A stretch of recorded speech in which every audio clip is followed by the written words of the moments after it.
My wife secretly emptied the house fund I had spent 5 years building and gave almost every dollar to her parents without telling me. While I worked 70-hour weeks believing we were saving for our dream home, they were taking luxury vacations, buying expensive cars, and living a life I unknowingly paid for. The day I discovered our account was almost empty, she looked me in the eyes and calmly said something I will never forget. "My name is Daniel Hayes, and I'm 35 years old. For nearly 10 years, I worked as a senior civil engineer.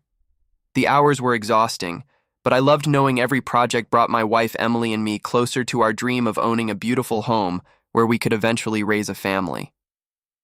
That dream kept me motivated through every late night and weekend shift. Emily Hayes and I had been married for 7 years. She worked as an accountant, managed our household finances, and always insisted she enjoyed handling the bills because she was better with numbers than I was. I trusted her completely. Every month, I transferred almost my entire bonus into our savings account without checking a single transaction. Emily adored her parents, Richard and Susan Miller. They always appeared warm, generous, and supportive whenever I visited. They constantly thanked me for taking good care of their daughter. Looking back now, I realize they also loved asking subtle questions about my salary, bonuses, and how quickly our savings account was growing. For 5 straight years, I barely took vacations. While my co-workers traveled across Europe or bought expensive sports cars, I drove the same pickup truck and worked overtime whenever the opportunity appeared. Every sacrifice felt worthwhile because I believed we were building a secure future together instead of chasing temporary luxuries. One Saturday afternoon, Emily called me excitedly after finding what she described as the perfect house. It had everything we wanted: a large backyard, a home office, and enough space for the children we hope to have someday. We scheduled a viewing the very next morning and instantly fell in love with the property. The realtor congratulated us after our offer was accepted. All we needed to do was transfer the down payment within 48 hours. Smiling, I opened our banking application while sitting in the realtor's office. I expected to see nearly $250,000 waiting in our savings account. Instead, the balance showed just over $18,000. At first, I laughed because I assumed the application had failed to load correctly. I refreshed the page several times, logged out, restarted my phone, and even checked our internet connection. The number never changed. My hands slowly began to shake. Emily leaned toward me and quietly asked what was wrong. I turned the phone so she could see the balance. For a split second, panic flashed across her face before disappearing completely. Then she calmly suggested the bank must have made a mistake and offered to call customer service later that afternoon. The bank manager invited us into a private office after reviewing our account. Within minutes, he confirmed the balance was completely accurate. Then he printed nearly 200 pages of transaction records covering the previous 5 years. As the printer continued running, I noticed Emily had become unusually quiet. The very first page revealed monthly transfers ranging from $2,000 to $5,000. Every payment went to either Richard Miller or Susan Miller, month after month, year after year. I flipped through the records in disbelief until the final page showed the total amount transferred. It exceeded $230,000. I looked directly at Emily and asked the simplest question I could think of. "Did you know about these transfers?" She stared at the papers for several seconds before quietly answering, "Yes." She didn't sound frightened or ashamed. She sounded as though she genuinely expected me to understand what she had done. On the drive home, neither of us spoke. Every memory from the previous 5 years replayed inside my mind. Every overtime shift, every missed holiday, every weekend spent working instead of relaxing.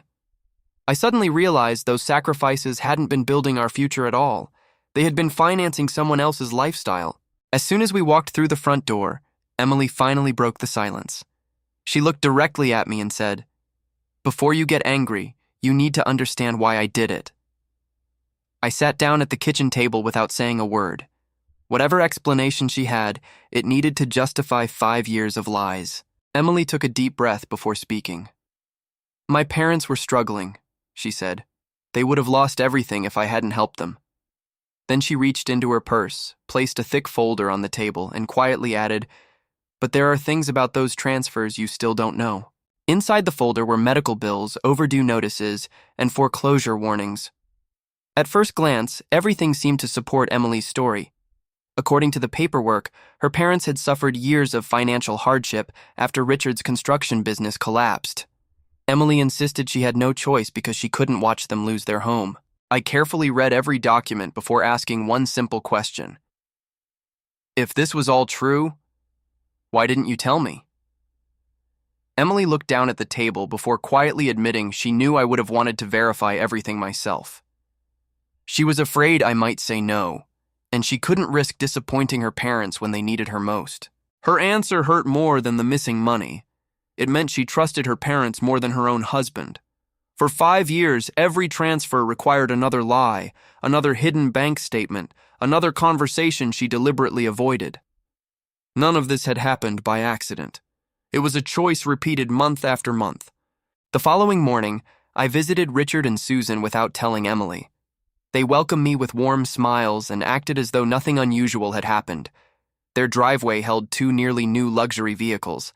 Inside, the living room had recently been remodeled with expensive furniture and designer decorations I had never seen before. Susan proudly showed me photographs from a Mediterranean cruise they had taken the previous summer.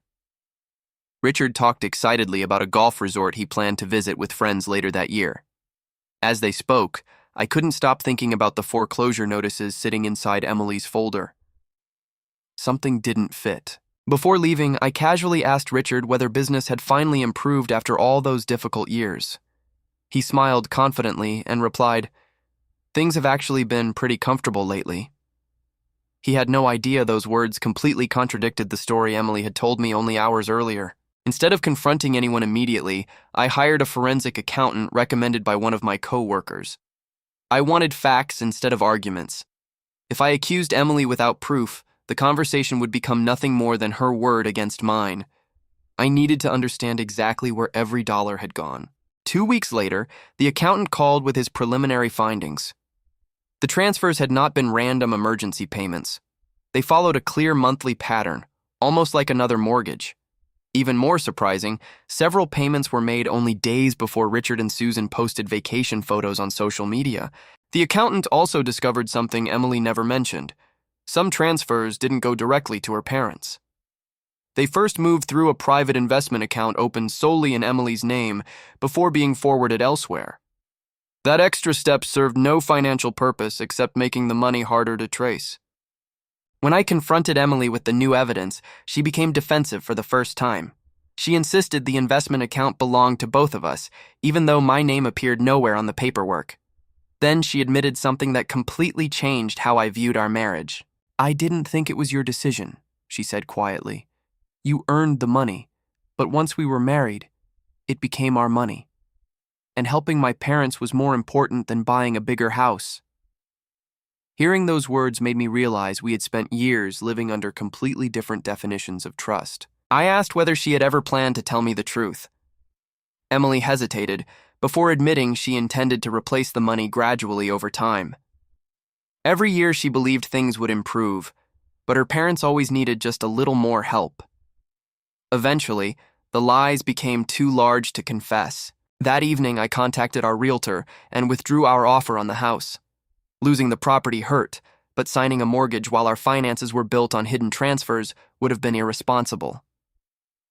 As I watched the cancellation email disappear from my screen, I realized I was grieving more than a house. I was grieving the future I thought we shared. 3 days later, Richard unexpectedly visited my office. Instead of apologizing, he thanked me for taking care of family. He spoke as though I had willingly supported them all these years. It became painfully clear that Emily had never told her parents the money was being transferred without my knowledge. Before leaving, Richard casually placed his coffee on my desk and smiled. "Emily mentioned you'll probably help us a little longer until we're completely back on our feet." I stared at him in disbelief. They didn't think the transfers were ending. They believed the next payment was already on its way. I asked Richard one final question before he walked out of my office. "Does Emily know you're expecting more money?" He looked confused and answered, "Of course. She promised we'd continue receiving support until everything was paid off." That single sentence confirmed something I had feared. The transfers were never meant to stop. That evening, I invited Emily to dinner at the same small restaurant where I had proposed 7 years earlier. I wanted one honest conversation before making any life-changing decisions. As we sat across from each other, I placed copies of every bank transfer between us without saying a single word. Emily slowly looked through the papers before quietly admitting there was something she still hadn't told me. During the first year, her parents genuinely struggled after Richard's business failed, but after they recovered financially, they had grown accustomed to receiving monthly transfers. Instead of refusing, Emily simply continued sending the money because saying no felt impossible. I asked whether her parents had ever demanded the money or threatened her. She shook her head. They never forced her.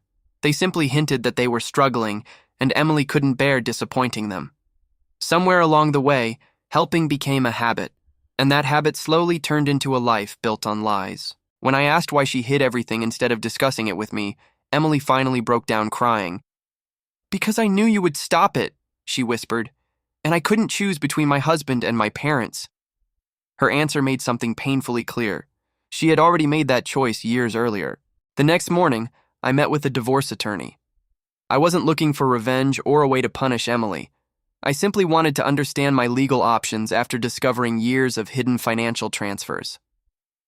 My attorney listened carefully before asking whether I still believed trust could ever be rebuilt. I thought about that question for several days.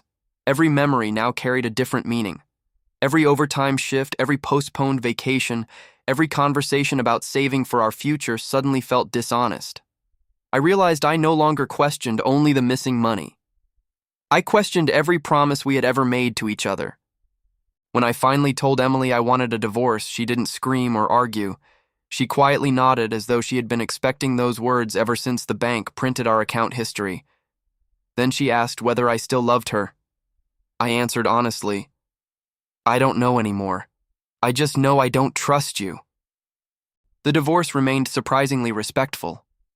We sold our apartment, divided what little remained of our savings, and signed the paperwork without public arguments. Friends kept asking why two people who seemed so happy had suddenly separated. Neither of us shared the real reason. Some betrayals are difficult to explain to people who never lived through them. After the divorce, I threw myself into work. Instead of accepting another promotion, I resigned and launched my own construction company with 2 former colleagues. Most people believed I was making a terrible financial decision after losing so much money. I saw it differently. For the first time in years, every dollar I earned would truly belong to me. The first year was brutally difficult. We worked from a tiny rented office with secondhand furniture and often performed administrative work ourselves after spending entire days at construction sites. Some months I barely paid myself a salary, but unlike before, every sacrifice was building something that nobody could secretly take away. By our 3rd year, everything changed. We secured several large commercial contracts and expanded faster than anyone expected. Soon, my company employed more than 80 people and developed a reputation for delivering projects on time. The same long hours that once financed someone else's lifestyle were finally creating my own future. One afternoon, I unexpectedly saw Emily at a grocery store. She looked tired and older than I remembered. We exchanged polite greetings before she quietly admitted she was living with her parents again after losing her accounting job during company downsizing. For the first time, I sensed genuine regret instead of defensiveness. Before leaving, Emily apologized without making excuses. She admitted she had spent years believing love meant never refusing her parents anything. Only after losing our marriage did she understand that protecting one relationship by destroying another wasn't love at all. It was fear disguised as loyalty. A month later, my assistant informed me that 3 visitors were waiting in the reception area without appointments. When I looked through the office window, I immediately recognized Richard, Susan, and Emily. Richard held a thick folder under his arm. The expression on his face told me they hadn't come to apologize. They had come to ask for something. I invited them into the conference room without saying a word. Richard placed the folder on the table and immediately began explaining that the bank was preparing to foreclose on their house. He insisted they had exhausted every option. Then, he looked me straight in the eyes and said, "You're the only person who can help us now." I opened the folder and found foreclosure notices, unpaid property taxes, and loan statements.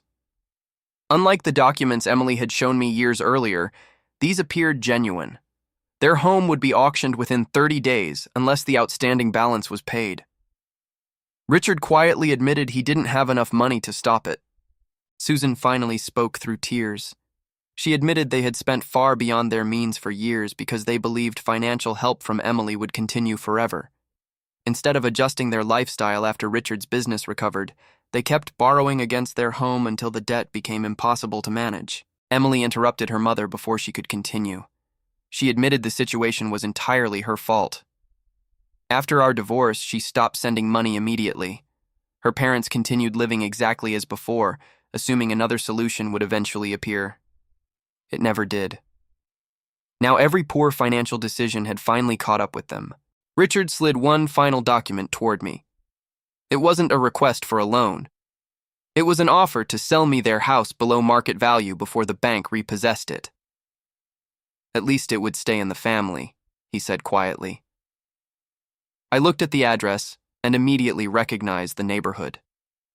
The property sat beside a large parcel of land my company had been trying to purchase for nearly a year. Owning both properties would allow us to build a much larger residential development than originally planned.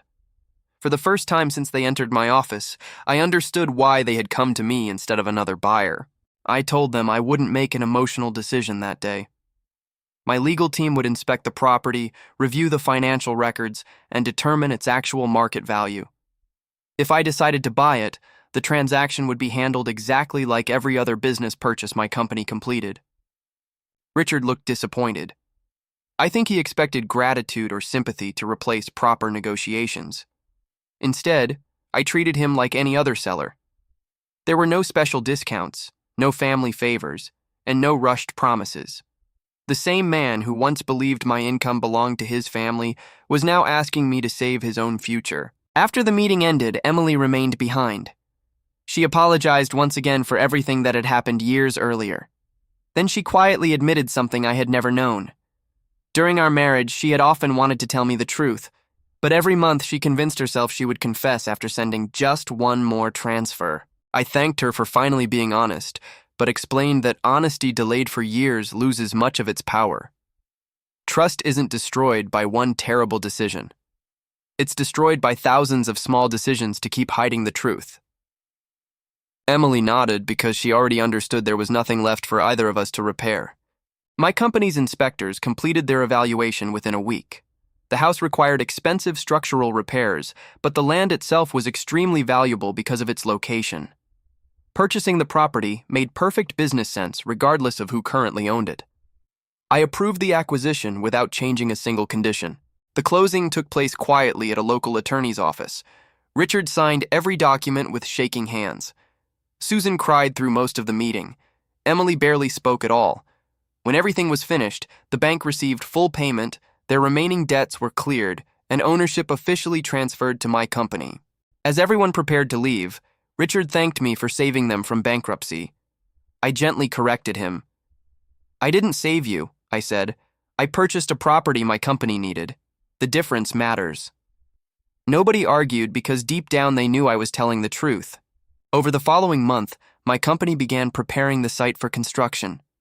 Since the purchase agreement allowed Richard and Susan to remain in the house for 60 days, they had time to find a smaller place they could actually afford. It wasn't revenge. It was simply the most reasonable solution for everyone involved. On their final day in the house, Emily knocked on my office door one last time. She wasn't carrying paperwork this time. Instead, she placed a small envelope on my desk and quietly said, "I found something while helping my parents pack. I think it belongs to you." Then she walked away before I could ask another question. Inside the envelope was a small notebook I immediately recognized. It had belonged to me during the first years of our marriage. Every page contained budgets, house sketches, savings goals, and handwritten notes about the future Emily and I once dreamed of building together. Tucked inside the final page was a letter I had never seen before. Emily explained she had written the letter nearly 4 years earlier, but never found the courage to give it to me. In it, she confessed everything: the secret transfers, the growing guilt, and her fear that telling the truth would destroy our marriage. Instead of confessing, she hid the letter in the notebook and convinced herself she would fix everything first. Reading those words didn't make me angry anymore. They only made me sad. The marriage hadn't ended because of one mistake. It ended because every month Emily chose another lie instead of one difficult conversation. Had she given me that letter years earlier, our lives might have followed a completely different path. Several weeks later, construction officially began on the new residential project.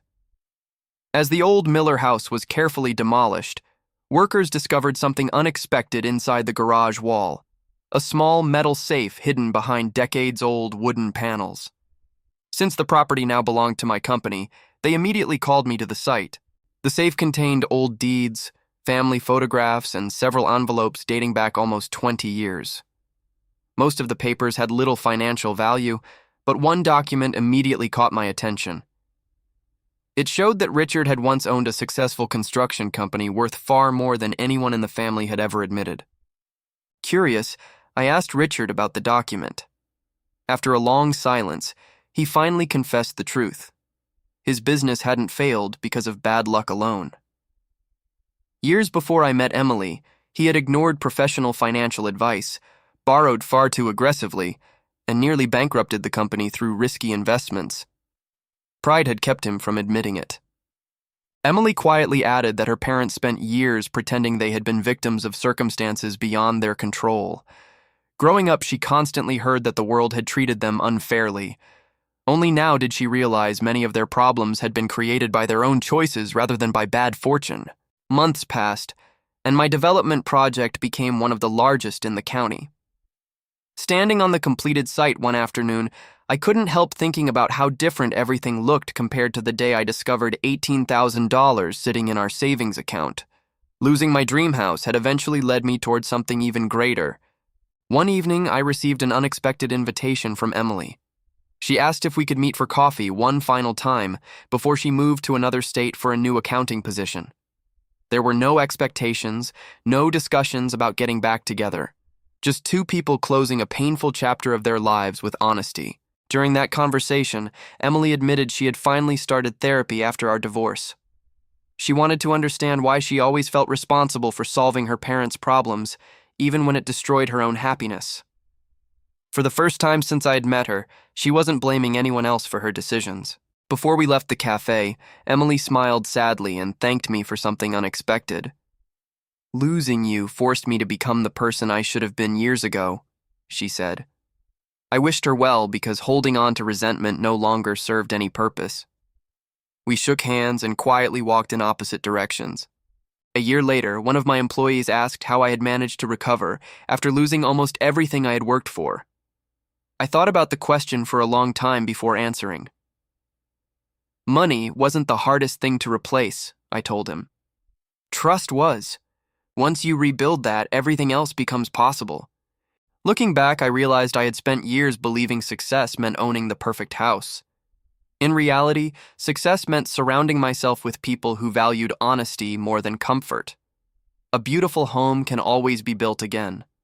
A relationship without trust slowly collapses no matter how expensive the walls around it become. Today, whenever someone asks why I insist on personally reviewing every financial report in my company, I simply smile. It's not because I expect everyone to betray me. It's because transparency protects good people just as much as it exposes dishonest ones. That lesson changed the way I lead both my business and my life. If this story taught me anything, it's that love should never require secrecy. Real partners solve problems together, even when the truth is painful. Lies may protect someone's feelings for a while, but they always collect interest over time. Eventually, the debt becomes too large for any relationship to repay.